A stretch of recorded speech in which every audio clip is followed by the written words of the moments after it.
సినీ నటుడు మోహన్ బాబు మీడియాపై చేసిన దాడిని నిరసిస్తూ పటాన్చెరు నియోజకవర్గం జర్నలిస్టుల ఆధ్వర్యంలో పటాన్చెరులో హైదరాబాద్ ముంబై జాతీయ రహదారిపై రాస్తారోకో చేపట్టారు. అనంతరం స్థానిక డీఎస్పీ రవీందర్ రెడ్డి వినతిపత్రం అందజేశారు. ఈ సందర్భంగా జర్నలిస్టులు మాట్లాడుతూ ఒక నటుడుగా సినీ రంగంలో ఎదిగాడని, మీడియా రంగం ఆయనకు ఎంతో దోహదపడిందని, అలాంటి మీడియాపై నిన్న ప్రత్యక్షంగా దాడి చేయడం సిగ్గుచేటని, వెంటనే ఆయనపై హత్యా నేరం కింద కేసు నమోదు చేసి కఠిన చర్యలు తీసుకోవాలని, వెంటనే మా అసోసియేషన్ నుండి సస్పెండ్ చేయాలని అన్నారు. ఈ రాస్తారోకోతో జాతీయ రహదారిపై కిలోమీటర్ల మేరకు ట్రాఫిక్ జామ్ అవ్వడంతో పోలీసులు జర్నలిస్టులతో చర్చలు జరిపి రాస్తారోకోను విరమింపజేశారు.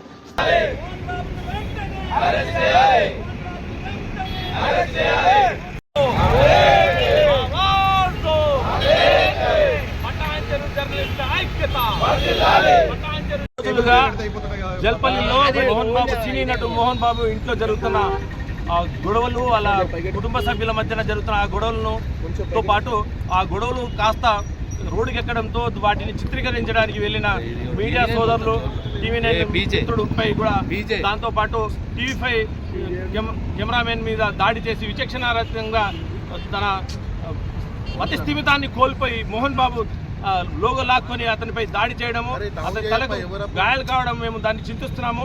ఇలాంటి ఘటనలకు పాల్పడుతున్న ఈ మోహన్ బాబు తన ఎంతో మంది ఫ్యామిలీని సెట్ చేశాను అని చెప్పుకునే మోహన్ బాబు చిత్రరంగంలో నేను ఉన్నాను, నాకు ఎవరు ఎదురులేదు అనే చెప్పుకునే అహంని ఈరోజు మీడియాపై చూపించడము సిగ్గు అని కూడా మేము మీడియా తరఫున చెప్తున్నాము. ఇదే విధంగా గత రాత్రి అతను కొట్టిన దెబ్బలకు ఒక మిత్రుడు, మా జర్నలిస్ట్ మిత్రుడు గాయాలపాయలై అతను మతిస్థిమితం కోల్పోయే పరిస్థితి ఏర్పడింది. అతని వల్ల ఎలాంటి హాని జరిగినా కానీ అతనికి, వాళ్ళ కుటుంబాన్ని కూడా అతని మోహన్ బాబుపై క్రిమినల్ చర్యలు చేపట్టి అతనికి రిమాండ్ చేయాల్సిందిగా మేము మీడియా పరంగా డిమాండ్ చేస్తున్నాము. రేపు భవిష్యత్ కాలంలో ఇదే తరాలు ఎవరైనా సరే మా మీడియా మిత్రులపై దాడి చేస్తే మా ఐక్యత అనేది మేము ఈ విధంగానే చాటి చెబుతాము. వాళ్ళపై మేము ప్రతి దాడిలో కూడా దిగడానికి కూడా సిద్ధంగా ఉన్నామని చెప్పి హెచ్చరిస్తున్నాము. ఎవరైనా సరే ఈ నియోజకవర్గ స్థాయిలో కానీ, జిల్లా స్థాయిలో కానీ, రాష్ట్ర స్థాయిలో కానీ ఎంత పెద్ద లీడర్ అయినా, ఎంత పెద్ద పేరు మోసిన మోహన్ బాబు లాంటి వ్యక్తులున్నా, ధనికులున్నా అని వాళ్ళు భయపడే వ్యక్తులం కాదు. మేము మా మీడియా స్వేచ్ఛను కాపాడుకుంటాము. మా భావ స్వేచ్ఛని ప్రభుత్వం కాపాడాలి, మాకు భద్రత కల్పించాలని చెప్పి ఈ ముఖంగా మేము వేడుకుంటున్నాము. నిన్న జర్నలిస్టులపై మోహన్ బాబు చేసిన దాడికి నిరసనగా పటాన్చెరు జర్నలిస్టు నియోజకవర్గ స్థాయి జర్నలిస్టులు నిరసన కార్యక్రమం వచ్చినందుకు మీ అందరికీ ముందుగా ధన్యవాదాలు తెలియజేస్తూ, మిస్టర్ మోహన్ బాబు, మీ ఇంట అంతర్గత సమస్యలు ఏది ఉన్నా మీ ఇంట్లో చూసుకోండి.